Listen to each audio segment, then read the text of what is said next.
I'm listening to talk radio. And it's fucking Peter Rosenberg, 98.7. Him, Michael K., Don LaGreca.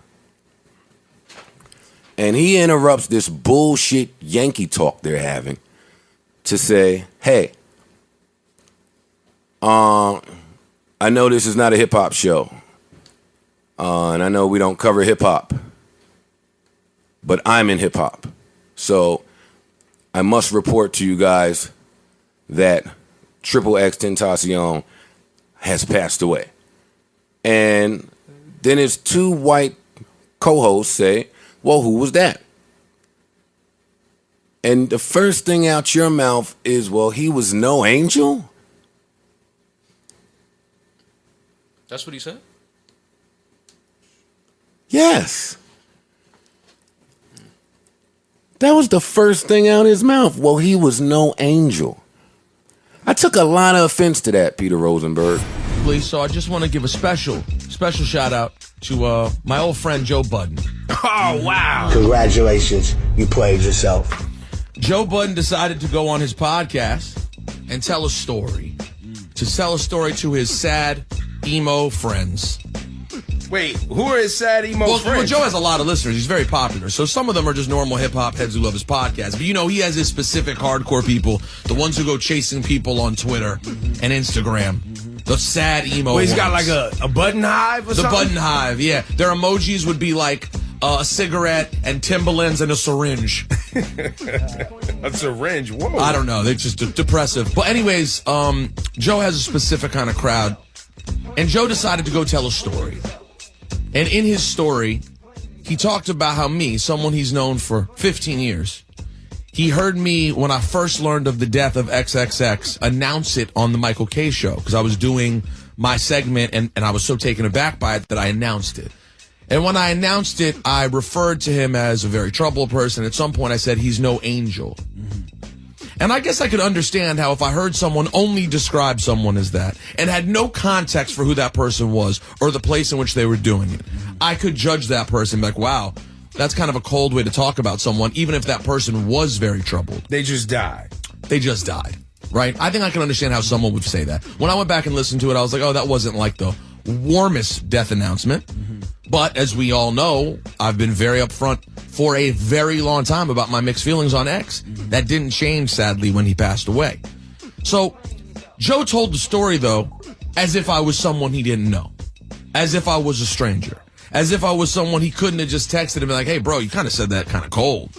Instead, he decided to use it as content on his podcast, as he does with everything, which is why his friends in the business drop like flies, because they don't like being fodder for your podcast and having your emo friends chase you down all over social media so they can say what you said about me, which is that I'm a culture vulture of some sort. How dare you? How dare you, sir?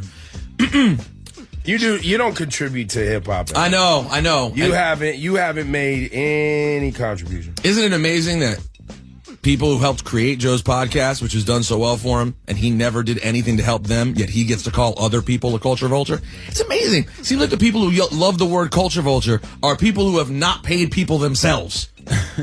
Something I've never done. But anyways, so he decided to try to paint a picture of me. Yeah, but it's easy because you're white. I get it.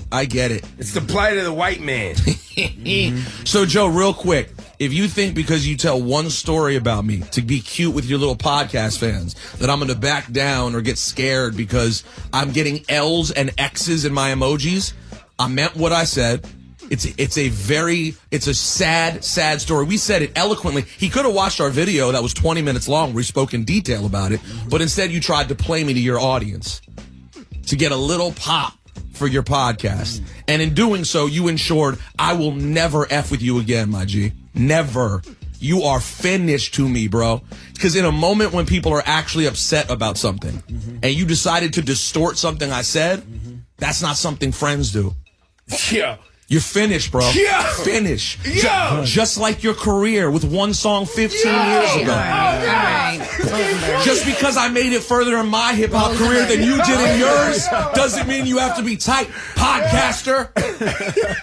Go get one check. Did you call him a podcaster? He's a pro podcaster, and guess what? I started your podcast. Yo, wait. Before you... Wait for it. Wow. And lastly, Congratulations, you played yourself. Yo, all that big Willie talk, hop you playing yourself. Yo, playing yourself. Yo, playing yourself. So, this is irreparable damage. oh yeah, that's the line. I'm not saying I'm going to spend time wishing ill will on him, but I'm just done. Right, you feel like he crossed the line. Well, it's not even like he did one thing that was so particularly bad, but this is the third time that this happened in my life. Third time. If I've been nice to you repeatedly, even when you were already being a jerk, because we all know this isn't the first time he's been a jerk to me. True. If I've been nice to you many, many times while you're being a jerk, at a certain point, if you keep being nice, now you're just being a weak, vulnerable person. And you're But setting now- yourself up. And then you got to just draw a line and go, all right, well, guess what? We're not friends. Let me go at it from another side. Since we all know Joe, and I spoke to Joe as recently like a week ago about what's going on with him and how things are happening for, his new ventures. And we talk dad talk too. How's the baby? How's it working out? It's amazing. I was looking at pictures of his family yesterday, and Laura and I were sitting together being like, his baby's so cute. It's so great, blah, blah, blah. Yes, Hours But before with the he trashed me. Right, but with the XXX story, right? Remember, Joe has had his public issues with drugs. Okay. That's been public, right? Yeah. Joe's also had, been jumped. Remember, didn't he get jumped or stepped to by Wu-Tang? Wu-Tang before that happened? That was on YouTube. And then accusations of hitting women happened too. So maybe in XXX's story, he's sensitive to it because he also has had issues in the public before that he denies and that people fried him for. So maybe he's hypersensitive to it. And so hearing you say what you said, maybe he took it like that's how you feel about him too. Well, that would be interesting, though, and ironic, because the last time Joe had accusations, we handled it by saying, we're not so sure, let's wait and get all the facts. Other people went on their radio shows and completely fried him. He's best buds with those people. He treats me like human garbage.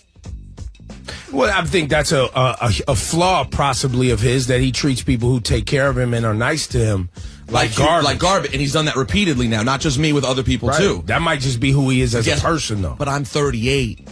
I'm done. No, I'm not saying y'all need to be cool. I'm just giving you another perspective but you're on not why wrong. he might be. Your perspective's right. Your perspective's 100% right. That could be part of it. He does have a tendency to treat people that have been good to him that way. But my point is, at a certain point in your life, when you're doing well and you're doing good things, you have to weed those people out. There's no upside anymore. Like, yeah, I find Joe to be a very compelling, smart, interesting guy. That's why I've been friendly with him. Literally, he's the first rap person I basically ever knew. But at a time in which people are very sensitive and in which I've spoken in nuance and detail on this issue and stayed strong and made sense on this, he decided to pick one little thing. I'm the bad media guy.